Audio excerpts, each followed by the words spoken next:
Sobat Gen Z and Millennial, berjumpa lagi dalam program Ngobrol Seru by IDN Times. Saya Amir Faisal, jurnalis IDN Times. Kali ini kita akan membahas topik yang sangat menarik. Minggu lalu, tepatnya Mahkamah Konstitusi memutuskan terkait syarat ambang batas pencalonan presiden 20% yang selama ini sudah berlaku, kemudian diputuskan untuk dihapus. Ini tentu beragam komentar dari partai politik, beragam sekali. Ada yang setuju, ada yang menyambut baik, ada yang ya masih geram gitu. Dan untuk membahas itu sudah hadir bersama saya di studio IDN Times pakar hukum pemilu dari Universitas Indonesia, Mbak Titi Anggraini. Selamat siang, Mbak. Siang. Sehat selalu ya, Mbak.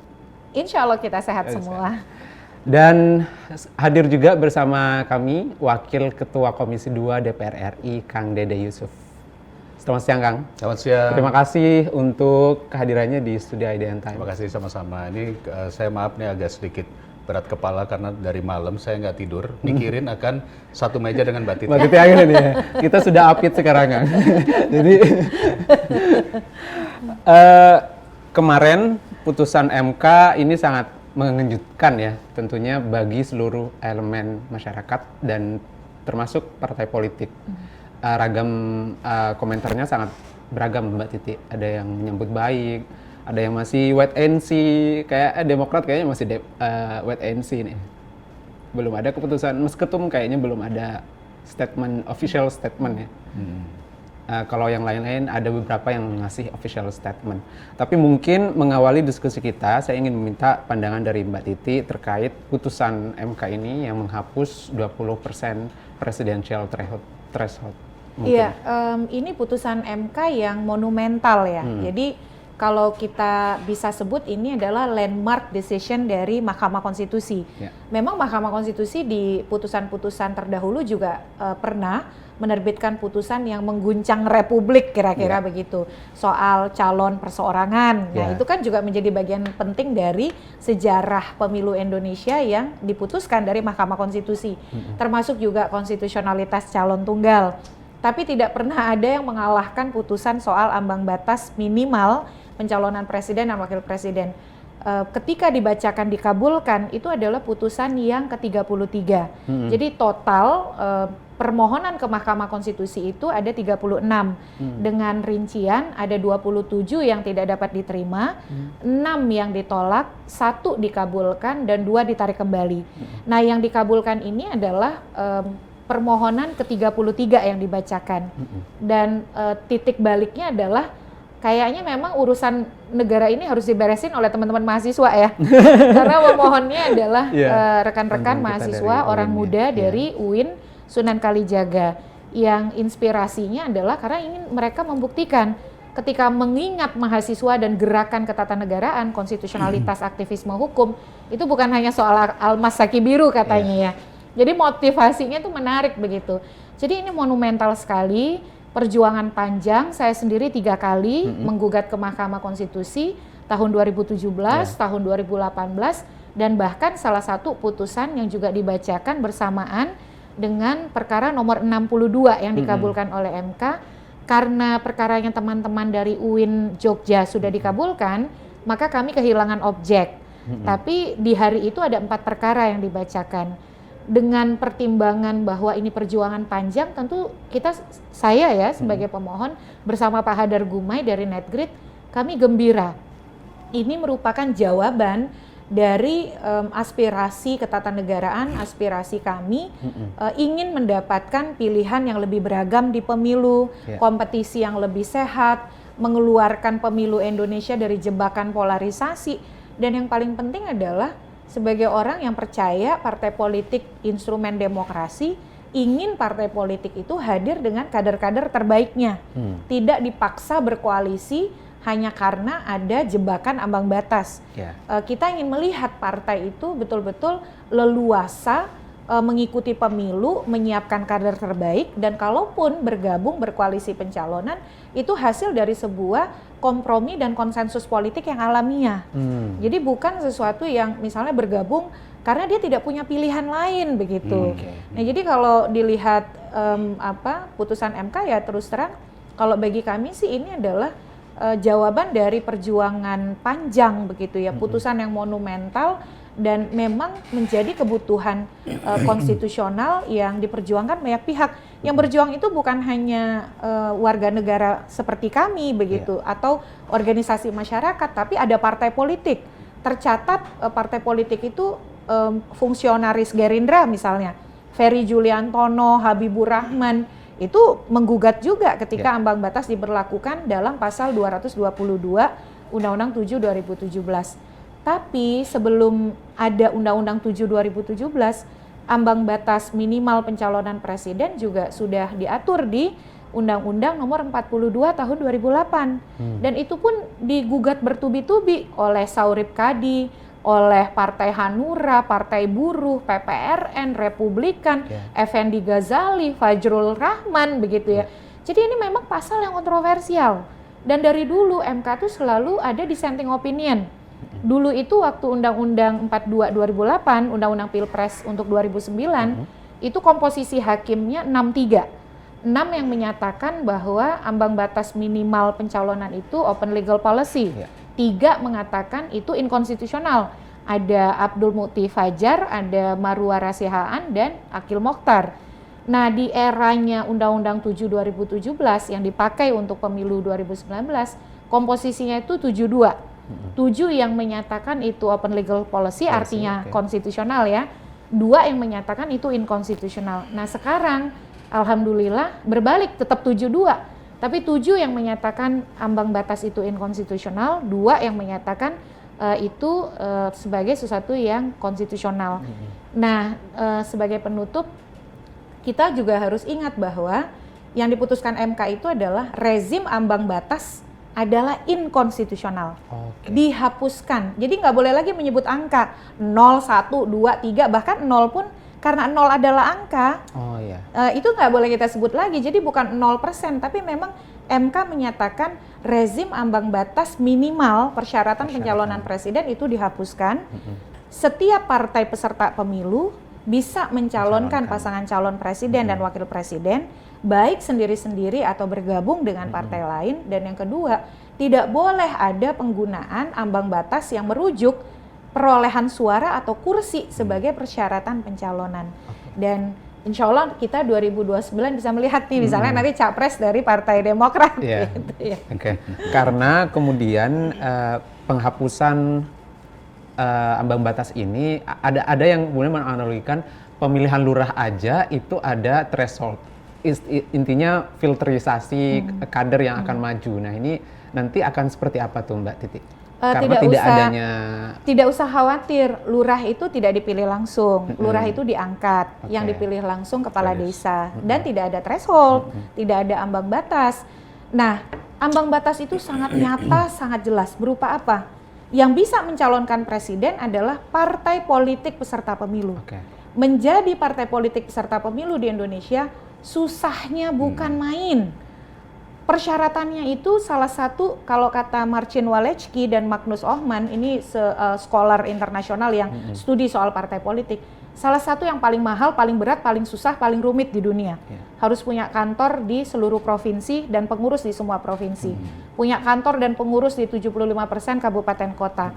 Punya kantor pengurus di 50% kecamatan. Punya juga anggota 1/1000 populasi atau 1000 orang anggota di 75% kabupaten kota. Jadi dengan syarat harus partai politik peserta pemilu yang mengusulkan, itu saja sudah berupa saringan, seleksi. Jadi hanya partai peserta pemilu yang bisa. Jangan bayangkan hari ini orang kayak saya nih, mau bikin misal partai Wong Kito, karena saya orang Sumatera Selatan.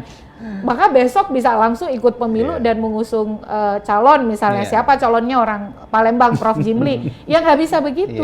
Nah, hal-hal seperti ini memang harus diluruskan dan tidak perlu ada kekhawatiran, wah nanti calonnya bisa 30. Terus terang, sejak keberlakuan syarat partai politik menjadi peserta pemilu yang sangat berat itu, mulai 2014, tidak pernah partai politik kita itu lebih dari 20. Karena berat sekali, Mas Amir. Jadi jangan takut-takuti pemilih sebegitunya begitu. Walaupun saya sih calon presidennya 12 pun saya nggak keberatan. Karena di pilkada Kita pernah kok punya pilkada yang pasangan calonnya ada 12 dan baik-baik saja. Baik-baik saja ya.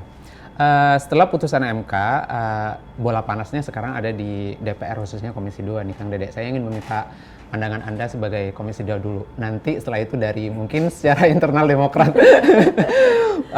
Apa yang ingin Komisi 2 sekarang lakukan setelah adanya putusan MK?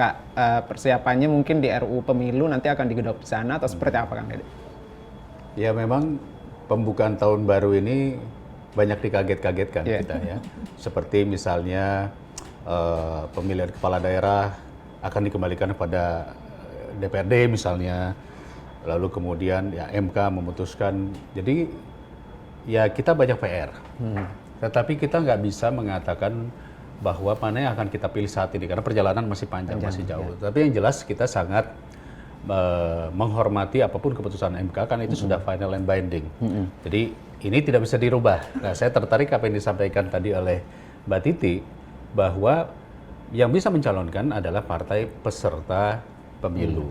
Dan benar, memang partai peserta pemilu itu makin lama makin berkurang karena artinya tidak mudah seperti yang dikatakan tadi. Jadi dari situ saja kita bisa melihat peluang-peluang yang akan muncul nanti ada berapa sih. Nah, tetapi konteksnya saat ini saya sebagai pribadi dulu ya, saya sepakat setiap orang, setiap warga negara berhak untuk dipilih ataupun memilih. Jadi siapapun punya hak, tidak lagi dibatasi, ya, tidak lagi dibatasi oleh katakanlah threshold tertentu. Nah, ini akan menggembirakan terutama bagi warga negara, terutama anak-anak muda, di mana mereka nggak pengen yang itu saja. Kan kalimatnya kan seperti itu yang selalu terjadi. Jadi diberi ruang, diberikan kebebasan sekarang nanti bisa muncul dari akademisi, bisa muncul dari politisi, bisa muncul dari siapapun juga. Hanya mungkin nanti yang kita harus lihat adalah karena konteksnya nanti ke depan yang kita harus pikirkan adalah kos politiknya seperti apa. Kalau kita berbicara dari sisi pilkada, biasanya makin banyak jumlah peserta, kos politiknya makin rendah. Makin sedikit pesertanya, kos politiknya makin tinggi. Karena perebutannya, kita menyebutnya perebutan itu bukan hanya perebutan pemilih ya, tapi bisa terjadi yang namanya politik, apa ya namanya ya, bukan keberpihakan, apa namanya, pengelompokan. Menyandra ya. Polarisasi. Polarisasi. Nah ini yang kita cegah. Jadi sebetulnya makin banyak sebetulnya makin bagus. Sehingga opsi-opsi itu terbuka. Dan kedua, tidak perlu mencapai 50% plus 1. Iya kan? Artinya dari situ kita bisa melihat orang hanya dengan mungkin 20% atau mungkin hanya 25% itu sangat memungkinkan untuk menang. Ya. Nah itu sebabnya saat ini kita akan mengevaluasi saja dulu. Kita evaluasi semua masukan, mungkin Komisi 2 akan membuat panja mengenai RUU Pemilu ini. Dan pasti kita akan mengundang Mbak Titi ya untuk memberikan pandangan-pandangan. Karena kita belum bisa memutuskan sampai saat ini ya, dan kita harus kalau berbicara konteksnya ya ini adalah sebuah situasi yang harus kita persiapkan di 2029. Seperti apapun bentuknya ketika MK sudah mengatakan begini, itu harus kita putuskan di 2029. Dengan harapan tidak ada lagi gugatan di perjalanan. Karena kalau ada gugatan lagi nanti berubah lagi, ini masa 5 tahun ke depan ini semuanya bisa berubah. Panja RUU Pemilu ini akan menjadi salah satu yang akan kita persiapkan, tapi kemungkinan besar kita masih menghadapi beberapa RUU lainnya. Ya kita harus cari momen yang tepat. Nah kita nanti akan minta masukan dari Mbak Titi. Momen yang tepat itu kapan? Kalau dibuat sekarang terlalu dini. Iya. Perjalanan masih panjang, bisa menyebabkan katakanlah persinggungan para tokoh. Padahal saat ini kita harus fokus membangun bersama dengan Presiden Pak Prabowo. Bagaimana cara meningkatkan perekonomian kita dan lain-lain. Jadi artinya kita sekarang harus fokus juga kepada pembangunannya. Mungkin di 2026 kah, di 2027 kah kita akan bermasuk di panja tersebut. Tapi bukannya spare waktu yang panjang ini justru Komisi 2 memiliki waktu untuk mengkaji lebih banyak lagi. Bukannya nanti kalau misalnya dikerjakan mepet, nanti ada titipan-titipan lagi yang kayak kemarin RUU Pilkada yang dikebut, gitu kan, kemudian memunculkan reaksi yang sangat masif di lapangan begitu. Nah, ini seperti apa, Kang? Ya, kita Menjawab ini itu. sebetulnya yang ada di depan mata ini pertama adalah revisi Undang-Undang Agraria Pertanahan. Yang day to day-nya itu selalu ada konflik. Kedua, revisi Undang-Undang ASN yang juga harus kita perbaharui. Dan juga yang harus kita perhatikan juga nanti adalah transfer keuangan daerah. Kenapa transfer keuangan daerah? Hampir 50% alokasi anggaran APBN ini kan transfer keuangan ke daerah. Tapi ketika sudah masuk di daerah, fungsi pengawasan, fungsi controlling itu menjadi dilepaskan kepada bupati, wali kota, kepala daerah, dan lain-lain. Nah, ini juga perlu kita pikirkan agar efektif dan efisien transfer keuangan daerah. Nah, mana yang lebih dahulu? Tadi, apakah yang sekarang undang-undang pemilu langsung masuk? Padahal kan kita mesti melihat juga, biasanya ini kaitannya nanti juga kepada penyusunan penyelenggara. Penyelenggara dalam konteks ini KPU dan Bawaslu. Ini butuh waktu. Kapan sih? Karena ada yang cerita kemarin, apakah KPU dan Bawaslu cukup di ad hoc-kan saja? Ini semua runtutannya akan masuk Panjang semua ke situ. ya. Karena penyelenggaranya masih tetap sama. Jadi tetap ini kita diskusikan, kita evaluasikan, kita mendengar masukan dari manapun, dari akademisi, civil society, dan lain-lain. Sampai akhirnya kita lihat, oke, bisa kita mulai apakah di 2025, apakah di 2026, atau di mana gitu. Pembentukan panjanya itu ya, Kang? Nanti. Ya, Panja. Karena kan Panja revisi undang-undang. Iya, iya. Kan pimpinan komisi terdahulu sudah mengusulkan omnibus undang-undang pemilu. Dan konstruksinya nanti akan panjang. Betul. Membahas Karena ada ad hoc 8 undang-undang KPU, yang masuk di dalam omnibus tersebut. Nah, kan nggak mudah. Ya. Artinya yang mana dahulu yang harus kita lakukan. Karena juga ada kekhawatiran, Kang. Kemarin kan MK juga memberikan pertimbangan nih, pembuat undang-undang diberikan rekayasa Constitutional engineering. ya. Berarti merekayasa konstitusi undang-undang ini. Ya, ada kekhawatiran begini, instrumen ini dapat digunakan oleh misalnya di parlemen nanti untuk menyelipkan sesuatu yang tidak diinginkan oleh masyarakat dan keluar dari koridor apa yang telah ditetapkan oleh MK sendiri. Saya juga nanti mungkin minta pandangan dari Mbak Titi terkait hal ini. Mungkin dari Kang Nadia. Kalau kita prinsipnya begini ya, selama itu ada di Komisi 2, maka itu open. Jadi lebih terbuka. Kalau dilemparnya ke balik, kami nggak tahu. Ya karena biasanya yang omnibus tuh suka dilemparnya ke balik gitu. Tapi kalau di Komisi 2 pasti, karena mitra kita juga termasuk Perludem, termasuk juga kawan-kawan yang lain itu juga yang selalu terus-menerus kita minta masukan gitu.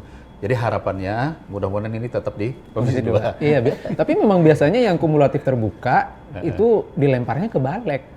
Kenapa bisa seperti itu? Yang apa? Yang kumulatif terbuka karena imbas adanya putusan MK misalnya, berbagai revisi undang-undang. Ya makanya itu di luar kewenangan saya nih ya. Untuk konteksnya adalah ini dilempar ke sini atau ke situ itu adalah pimpinan DPR. Nanti kita ya perlu juga kita sowan kepada pimpinan DPR. Mbak Titi, saya ingin minta pandangan tadi yang soal rekayasa constitutional engineering supaya tidak ada titipan-titipan sehingga itu nanti apa yang dilakukan oleh teman-teman di DPR itu keluar dari koridor putusan MK itu sendiri. Iya, putusan MK ini momentumnya tepat. Jadi satu sisi ada yang bertanya, kenapa sih MK baru sekarang? Tapi kok mereka yang bertanya ini tidak bertanya, kok bisa ya MK di putusan 90 soal usia capres-cawapres kan berubah pendirian hukum, bukan seperti MK yang sekarang 7 tahun lebih baru berubah pendirian hukum loh soal ambang batas ini. Untuk pasal 222 ya, tapi kalau soal ambang batas yang 20% sendiri, perubahan pendirian hukum itu dari MK, hitungannya sejak 2008, baru berubah pendirian hukumnya di awal 2025. Jadi puluhan tahun MK baru berubah pendirian hukum. Di putusan 90 kan hitungannya bulan, hari malah gitu ya. Nah jadi ya harus berimbang juga, saya mau bilang seperti itu. Yang kedua adalah momentumnya tepat karena pemilu baru selesai kan. Kita baru mengevaluasi, belajar dari pemilu 2024, pilkada 2024. Tapi di sisi lain pemilu yang akan datang pilpresnya masih di 2029. Jadi kita ini masih pada posisi betul-betul netral begitu ya. Tidak terjebak pada tekanan-tekanan partisan elektoral soal menghitung peta pencalonan, betul. calon potensial dan lain sebagainya. Betul. Semua partai akan diuntungkan karena partai akan terdorong untuk berpikir siapa figur-figur internal mau dipakai atau tidak tiket pencalonan itu nanti. Apakah mau dipakai sebagai capres ataukah dipakai sebagai cawapres, kan pasti berhitung. Ataukah nanti berkoalisi karena memang kalau memaksakan calon internal yang tidak populer bisa berdampak pada perolehan suara partai, itu masih nanti. Jadi ini memang pada situasi yang tepat, momentumnya memang cocok sekarang gitu ya. Nah yang kedua adalah kita juga perlu melihat constitutional engineering yang disebut MK itu ada kata-kata dapat. Jadi dapat itu adalah diberikan pertimbangan untuk pembentuk undang-undang karena MK itu tidak mau mengambil otoritas pembentuk undang-undang. Penekanan MK adalah rezim ambang batas inkonstitusional, bukan hanya soal besaran persentasenya, tapi eksistensi ambang batas minimal itu sendiri memang inkonstitusional. Tapi MK menekankan begini, kan tujuan penghapusan itu supaya ada keragaman pilihan politik. Oleh karena itu MK bilang jangan sampai ada dominasi juga kekuatan partai politik atau gabungan partai politik tertentu. Nah harapannya adalah teman-teman di DPR pembentuk undang-undang serius nih memikirkan supaya tidak ada borong partai seperti di pilkada atau penggunaan kuasa hukum, kasus-kasus hukum, kriminalisasi untuk menekan misalnya gerbong besar koalisi pencalonan. Nah hal-hal seperti itu juga harus diperhitungkan. Dan yang berikut RUU Pemilu dan RUU Pilkada, revisi Undang-Undang Pemilu, revisi Undang-Undang Pilkada adalah prioritas legislasi untuk 2025. Yang dalam hal ini memang agak unik nih diusulkannya, yang dulu mengusulkan Komisi 2, tapi justru revisi Undang-Undang Pemilu dan revisi Undang-Undang Pilkada masuk bloknya Balik. Apakah karena ketua Komisi 2-nya yang dulu pindah ke Balik? Betul. itu yang ini. Tapi apapun itu adalah pesan MK juga harus dijaga. Revisi ini harus dimulai 2025 ya, karena sudah masuk prolegnas kan, shortlistnya prolegnas 2025. Prosesnya harus melibatkan partisipasi masyarakat yang bermakna. Kalau saya memang mengusulkan supaya tidak ada praktek borong dukungan partai politik, ya dipikirkan serius peluang pemberlakuan ambang batas maksimal koalisi, Pak. Tapi rujukannya bukan perolehan suara atau perolehan kursi, tapi rujukannya adalah jumlah peserta pemilu. Kalau yang terfikir oleh kami adalah antara 40 sampai 50%. Maksimal 60% dari jumlah partai politik peserta pemilu. Kita ambil jumlah partai politik peserta pemilu paling ambisius lah ya, misalnya 20 ya Pak. Misalnya kalau ambang batas maksimalnya itu adalah 50% dari 20 peserta pemilu, artinya koalisi pencalonan yang bergabung partai-partai peserta pemilu untuk mencalonkan presiden tidak boleh lebih dari 10. Kan 50% dari 20. Dengan demikian sisa yang 20 ini dia akan menjadi warna, akan tetap bisa menjadi bagian dari kekuatan penyeimbang dan kompetitor begitu. Supaya kita memikirkan parlemen kita ini jangan sekedar jadi paduan suara atau stempel karet untuk kebijakan-kebijakan eksekutif. Dan itu juga bisa nanti masuk dalam RUU Pemilu itu ya? Sangat bisa. Sangat bisa. Dan itu sudah dipesankan juga oleh MK sebagai dapat dilakukan, karena dari 5 poin constitutional engineering yang dapat dilakukan pembentuk undang-undang, nomor 3-nya kan menghindari, mencegah dominasi partai politik atau gabungan partai politik dalam pencalonan yang bisa menghambat keragaman pilihan politik. Bahkan partai yang tidak mencalonkan pasangan calon itu bisa dikenai sanksi, tidak boleh menjadi peserta pemilu berikutnya. Jadi MK tuh pingin, ayo Demokrat usulkan calon, ayo partai usulkan calon. Semangatnya itu ya. Masalah nanti yang dipilih jadi capres, jadi cawapres, atau kemudian bergabung itu persoalan berikut di 2029. Poinnya sangat dari putusan MK ini poinnya sangat banyak ya. Saya nggak kebayang tuh nanti dinamikanya akan seperti apa, Kang dan Mbak Titi di parlemen ya.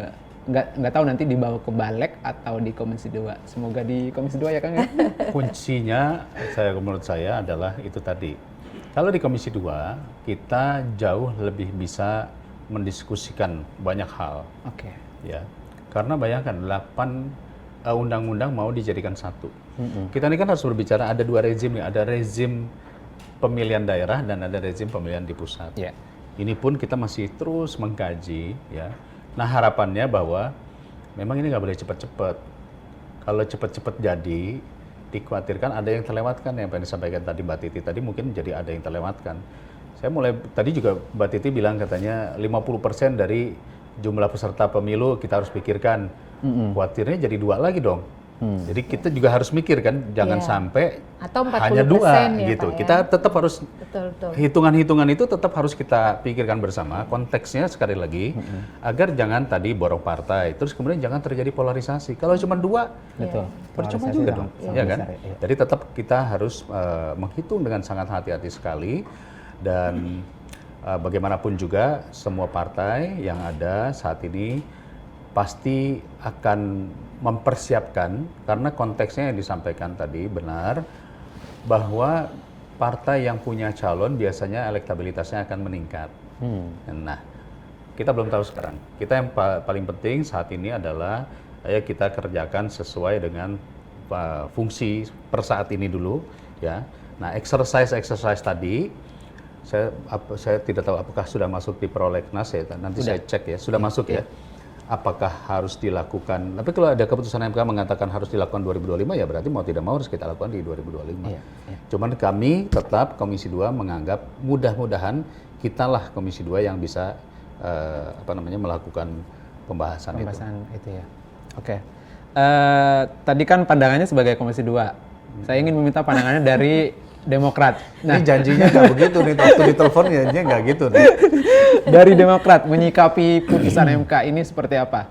Pembahasan di internal, apakah Mas Ketum udah ya mengajak semuanya untuk diskusi mengenai ini gimana? Kalau nih? sebetulnya kalau secara resmi tidak ya, tapi kalau menurut saya yang paling penting adalah saat ini apapun ya mau mengusulkan katakanlah jago-jagonya, itu akan dibuktikan melalui kinerja saat ini. Jadi ketum kami, Mas Ahaye dan juga Partai Demokrat fokus bagaimana membantu Pak Prabowo menyelesaikan tugasnya sebagai presiden pada periode 2024-2029 ini. Karena kalau sekarang berarti terus ininya mana? Provennya mana? Kan begitu kan? Jadi tetap bagaimanapun juga Demokrat ketika diberikan amanat bagian daripada pemerintahan, ya harus proven dulu. Harus menunjukkan bahwa kita melaksanakan tugas dengan baik. Dan itu nanti akan terbukti ya dalam perkembangan selanjutnya. Jadi kita fokus sekarang adalah menyelesaikan tugas yang diberikan Pak Presiden Pak Prabowo Subianto. Saya yang sejauh ini tuh saya mempertanyakan ini juga Mbak Titi, apakah putusan ini juga akan berdampak terhadap hubungan Kim ini seperti apa nanti di 2029? Apakah bagaimana nasib mereka ini? Kita pengen dengar prediksinya Mbak Titi prediksinya. Kalau sekarang tidak akan berdampak ya, karena bagaimanapun partai-partai yang bergabung dalam koalisi pemerintah itu butuh posisi publik dan posisi politik mereka untuk menunjukkan kinerja. Karena kan dengan kemampuan memimpin sebuah kementerian dengan kinerja baik, dengan kemudian program-program yang dirasakan manfaatnya oleh masyarakat, itu kan indikator kepemimpinan politik yang betul-betul terukur di mata publik. Jadi ketika kepemimpinan politik melalui partai misalnya sudah dia dapat, publik juga akan bisa melihat kepemimpinan publik melalui posisi-posisi di jabatan publik di kementerian begitu. Jadi akan bisa dipastikan situasi pada 2025, 2026 tidak akan berubah banyak. Karena memang saling membutuhkan untuk menjaga eksistensi ya dari masing-masing orang yang menjadi bagian, tokoh politik yang menjadi bagian dari koalisi pemerintahan. Itu yang pertama. Yang kedua, yang kalau kita perhatikan, dinamika ada atau tidak ada penghapusan, ini kita bicara ke belakang misalnya. Dinamika itu pasti akan terjadi. Contohnya menjelang pencalonan. Nasdem sangat mesra dengan Jokowi dan juga dengan partai-partai lain. Tapi kan ketika menjelang pencapresan punya calonnya sendiri. Iya. Dan itu kemudian ada dinamika. Dan dinamikanya kalau kita berkaca di 2024 kan terasanya di 2023 ketika mereka sudah mulai memetakan kekuatan politik internal dan juga potensi calon yang bisa diusung. Yeah. Jadi berkaca untuk 2029 dari pengalaman 2024 dinamika itu akan mulai muncul gelagat dan bibit-bibitnya itu paling cepat di 2027. Meski dampak putusan MK pasti secara internal kelembagaan itu akan direspon dan disiapkan oleh partai. Karena kan tadi ya akan mencalonkan apakah jadi capres, ataukah jadi cawapres, ataukah bergabung, ataukah sendiri itu nanti. Tapi mereka kan harus siap dengan satu, lolos sebagai partai politik peserta pemilu. Kalau partai parlemen sudah 90% lah pasti lolos. Karena cuman memastikan mendaftar dan lolos verifikasi administrasi. Tidak perlu verifikasi faktual kan. Nah, dari sisi kelembagaan mereka harus konsolidasi nih. Jangan sampai kemudian terutama partai non-parlemen sudah digadang-gadang akan mencalonkan kader, nggak lolos peserta pemilu kan. Zong juga gitu. Yang kedua itu adalah mempersiapkan kader potensial. Nah, kader potensial itu ya harus disiapkan pengenalan publiknya, elektabilitasnya, ukuran kinerjanya begitu. Jadi partai pasti merespon putusan MK ini bukan dengan peta pencalonan langsung, tapi dengan tadi indikator-indikator yang membuat mereka kapanpun dibutuhkan, baik sendiri-sendiri ataupun bergabung menjadi capres atau cawapres, mereka siap. Iya, siap. Saya ingin kembali lagi ke Kang Dede ini. Jadi dengan jabatan sekarang Mas Ketum sebagai Menko yang sangat strategis, mengurus tentang pembangunan infrastruktur dan pembangunan wilayah, dan kesiapannya nanti di 2029, sebetulnya putusan MK ini adalah bagi Demokrat angin segar atau seperti apa atau seperti apa sebetulnya? Jawaban yang paling mudah adalah semua keputusan MK harus dijalan. Jadi nggak ada peringatan darurat jilid 2 ya? itu konteks yang paling utama karena kita tidak mungkin kita menganggap bahwa ini segar atau tidak segar ya. Ya ini harus dilakukan dan setiap partai itu survive atau tidak survive ujung-ujungnya adalah tadi ketika ada sebuah keputusan yang sudah final dan mengikat itu harus dijalankan. Nah, saya sepakat dengan yang disampaikan tadi oleh Mbak Titi bahwa yang tadi juga saya sudah sampaikan sekarang ini adalah membuktikan kepada publik bahwa ketika Demokrat berada di dalam pemerintahan, Demokrat melakukan tugasnya dengan baik. Itu dulu yang paling penting. Karena saya melihat ya, dengan keputusan MK ini juga, jangan tiba-tiba ada orang punya duit triliunan terus langsung siap maju jadi presiden juga. Kan harus ada track record. Track record itu apa pembuktiannya? Apakah memiliki pengalaman di pemerintahan, memiliki pengalaman di perpolitikan, dan seterusnya dan seterusnya. Nah itu juga menurut saya tetap harus kita pikirkan. Jadi bukan ambang batas tadi angka, tetapi track record ini juga harus kita pikirkan. Oke, menarik. Kalau boleh kasih masukan ke Pak Dede dan kawan-kawan di DPR ya. Oh, Demokrat, kita ke Demokrat. Iya. Di DPR pembentuk undang-undang. Kalau saya sih usul revisi undang-undang pemilu itu dan pilkada tidak dalam bentuk omnibus, Pak. Karena terus terang, ini Mas Amir memang ngerti undang-undang Ciptaker. Pasti saya yakin nggak ngerti. Ribuan pasal. Dan kita kesulitan membaca secara terstruktur, sistematis, memahami substansi karena ada ikutan-ikutan undang-undang lain yang juga kita harus cek. Dan akhirnya juga dikoreksi sama MK juga. Nah, itu dia. Jadi dan omnibus yang melibatkan terlalu banyak itu membuat ruang partisipasi akhirnya terbatas karena substansi yang melebar kemana-mana kan. Jadi saya lebih usul pengaturan pemilu, pilkada itu digabungkan dalam satu undang-undang. Jadi menggunakan metode kodifikasi sehingga ada koherensi antara dari sisi aktor, dari sisi penyelenggara dan dari sisi penegakan hukum. Karena kita awam, publik, pemilih, media belajar pemilu itu dari undang-undang pemilu. Kalau undang-undang pemilunya ribet, susah untuk pendidikan politik. Nah, itu usulan pertama. Yang kedua, jangan dilupakan revisi undang-undang partai politik. Supaya tadi ini bukan jadi pestanya oligarki, apalagi jadi pestanya elit karena misalnya pengambilan keputusan yang hanya melibatkan elit-elit, tidak terbiasa untuk bermusyawarah, melibatkan pengurus. Kan Demokrat pernah membuat konvensi ya, pola-pola seperti itu bagus begitu, tidak melulu harus persis konvensi seperti di luar negeri, tapi ada karakter-karakter internal mengenalkan ke publik. Betul, mengenalkan kepada publik, kepada pengurus partai di daerah, kepada anggota. Nah, hal-hal seperti itu mudah-mudahan juga diakomodir di dalam nanti revisi undang-undang yang akan dilakukan. Banyak banget catatannya dari Mbak Titi kan. Mumpung. Ya, mumpung.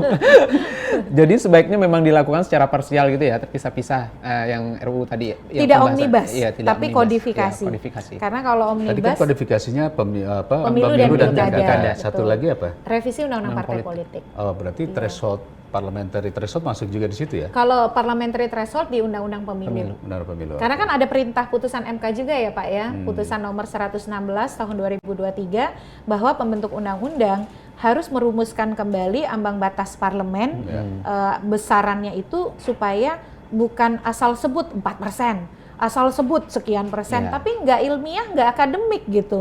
Karena kan kita sistem pemilunya proporsional.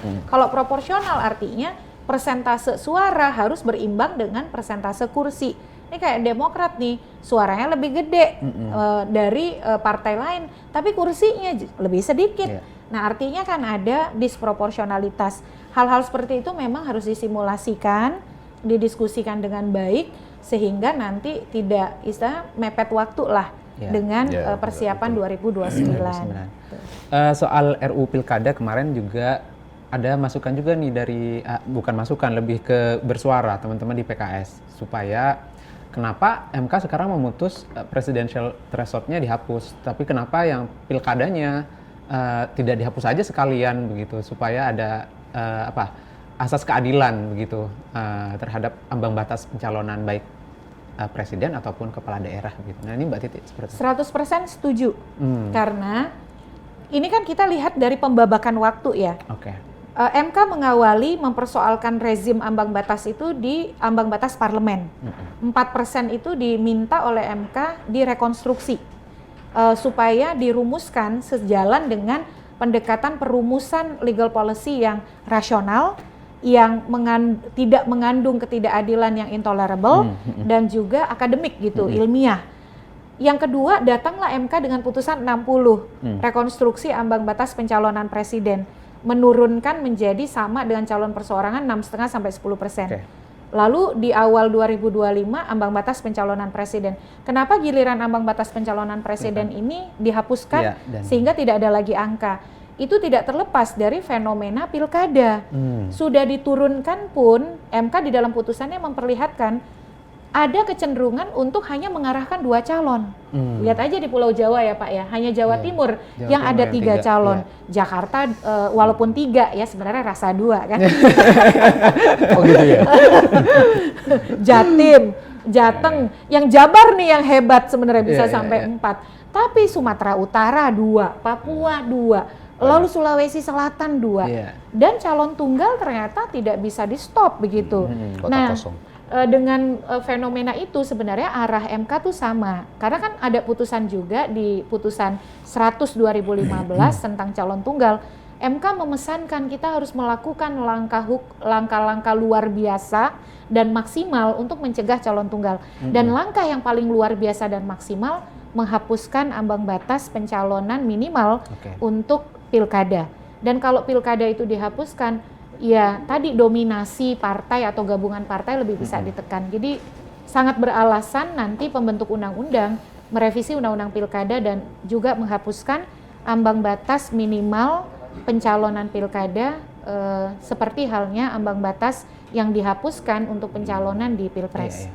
Termasuk kandidat yang nanti di 2029 imbas putusan MK ini perlu nggak diatur misalnya maksimum minimumnya berapa gitu? Setuju. Dari Mbak Titi setuju? Setuju, saya setuju. Tinggal Pak Dedenya setuju apa enggak? Untuk pilkada dinolkan juga gitu? Gimana? Ini apa namanya, kan putusan MK menghapus ambang batas pencalonan presiden, tapi perlu nggak nanti yang kandidatnya diatur juga nih maksimum berapa misalnya?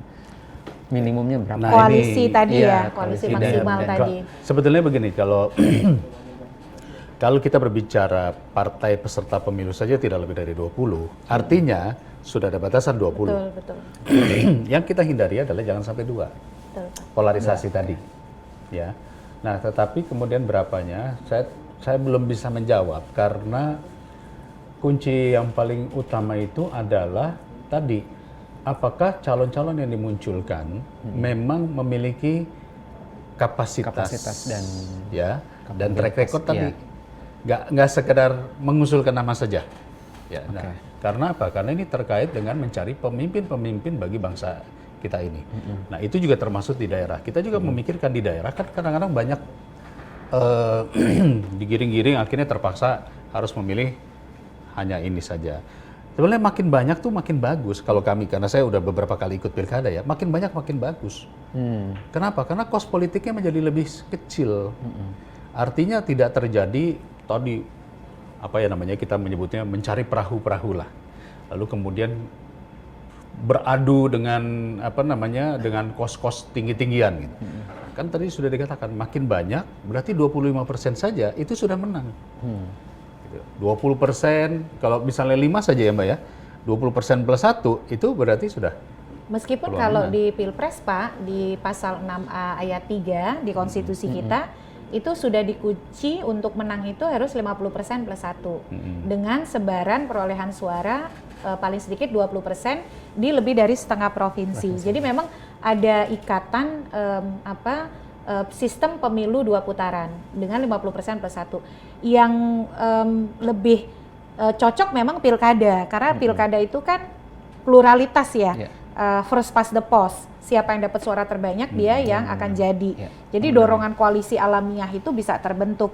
Nah, yang kita takutkan nih Pak di Pilpres, partai itu tadi ya karena ada yang punya uang dan bisa mengkooptasi partai, akhirnya dia sekedar menjadikan partai kendaraan politik begitu. Harusnya kan tidak begitu juga yang harus dijaga dari kontestasi Pilpres kita karena di putusan 62 itu juga dipesankan oleh MK ya jangan asal-asalan dalam mengusulkan calon begitu. Nah, bagaimana kemudian undang-undang pemilu ini bisa jadi gatekeeper nih Pak supaya nggak sembarangan orang bisa menggunakan partai hanya sekedar kepentingan pragmatis. Gitu. Dan ada juga suara dari DPD misalnya yang mengusulkan capres cawapres kembali melalui budaya musyawarah di MPR. Karena adanya putusan MK yang sangat menurut saya ini gimana? Biar Mbak Titi yang berkomentar dan Kang Dede nanti ada kaitannya dengan mungkin di RUU Pemilu nanti seperti apa? DPD ini aneh-aneh aja deh. Padahal mendingan DPD tuh kerja bener dulu lah gitu ya daripada ada tapi tidak terasa manfaatnya. Jangan sampai masyarakat tuh juga gerah ya karena lebih banyak kontroversinya daripada prestasinya. Kalau dalam penilaian kami ya, kita kan punya pemimpin bangsa yang dihasilkan dari proses Pilpres, pemimpin-pemimpin luar biasa. Pak SBY 2 periode menjadi champion demokrasi luar biasa, diakui dunia, komitmen demokrasinya begitu. Jadi itu kan produk dari Pilpres langsung. Pengalaman saya nih, di Pilpres itu saya memilih capres dari 2004, pemilu pertama saya 97. Itu tuh relatif tidak ada politik uang. Yang ada itu adalah politisasi bansos, politisasi aparatur sipil negara. Nah, yang seharusnya ditekan itu adalah kelemahan-kelemahan tadi, bukan kemudian malah justru rakyat yang semakin mampu memilih pemimpin itu yang dikorbankan. Toh juga jaminannya kalau dipilih oleh MPR belum tentu juga posisi tawar DPD juga menjadi lebih besar begitu. Lebih baik tuh benahi kinerja dulu lah daripada usul yang aneh-aneh. No comment. Karena kamar sebelah ya, saudara muda. Terakhir mungkin ya pembahasannya sangat menarik. Nih Kang Dede catatannya banyak sekali yang perlu dikerjakan. Jadi spare waktu itu sebetulnya bisa digunakan dengan sebaik-baiknya. Titipan saya juga nih biar Mbak Titi juga yang nitip cepat-cepat dilaksanakan biar nggak ada titipan-titipan dari intervensi dari kekuasaan untuk RUU Pemilu dan putusan MK ini. Yang jelas saya pikir kalau yang namanya kekuasaan itu pasti akan tetap ada pengaruh bagaimanapun juga ya.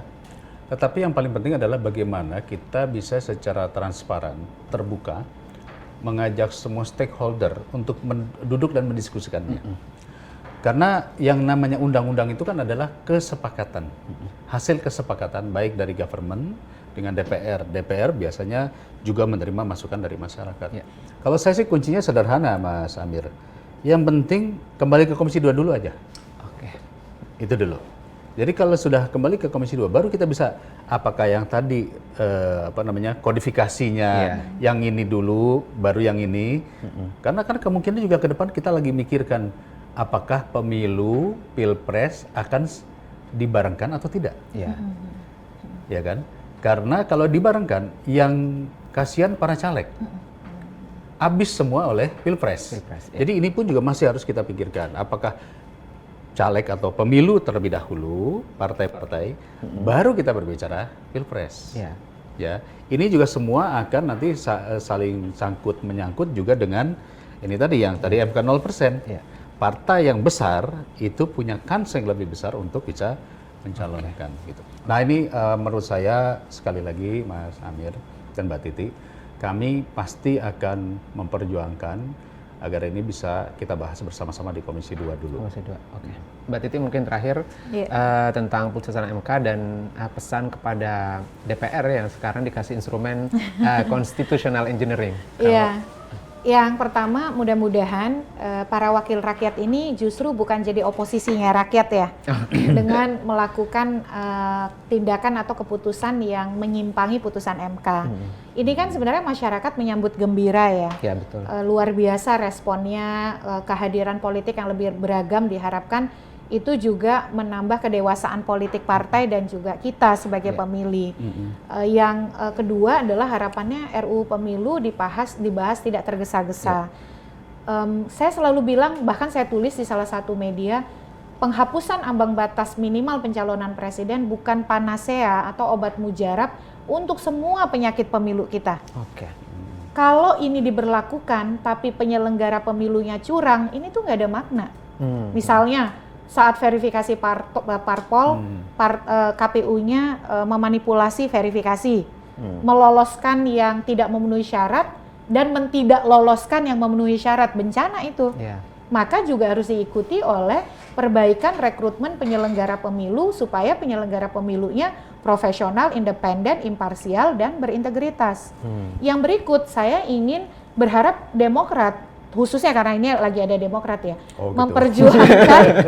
memperjuangkan usulan yang dulu Demokrat perjuangkan untuk RUU Pilkada sebelum menjadi Undang-Undang 8 2015. Apa itu? Uji publik.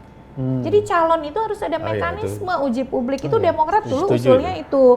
Apakah uji publiknya itu di internal partai dengan mekanisme ya saringan, atau town hall meeting. Nah itu dia, atau town hall meeting, tapi mekanisme itu harus diberikan sebagai opsi-opsi supaya calon yang diusulkan itu bukan bancakan oligarki dan bancakan elit, tapi memang cerminan dari suara anggota pengurus atau konstituen begitu.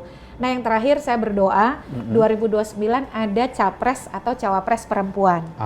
Nah dan mudah-mudahan itu menjadi titik balik ya. Kita punya capres cawapres perempuan setelah terakhir kan hanya Ibu Megawati ya. Kedepan itu politik kita lebih inklusif, orang muda lebih punya panggung, perempuan lebih punya akses kepada pencalonan. Dan anak-anak saya misalnya anak-anaknya Pak Dede lebih punya kepercayaan diri untuk punya cita-cita menjadi presiden. Saya kira itu. Oke, teman-teman, diskusi yang sangat menarik mengenai syarat ambang batas pencalonan presiden yang dihapus oleh MK. Bola panas sekarang ada di DPR dan tentu kita kawal bersama-sama. Semoga wakil rakyat kita masih waras dan tidak keluar dari koridor-koridor putusan MK dalam melakukan penggodokan revisi Undang-Undang Pemilu yang sekarang saat ini sudah masuk dalam Prolegnas 2025. Terima kasih Mbak Titi Anggraini atas pencerahannya dan Kang Dede atas waktunya sudah mampir ke studio IDN Times. Insya Allah waras. Insya Allah waras. Oke, jumpa lagi dalam program Ngobrol Seru by IDN Times lainnya. Saya Amir Faisal pamit undur diri.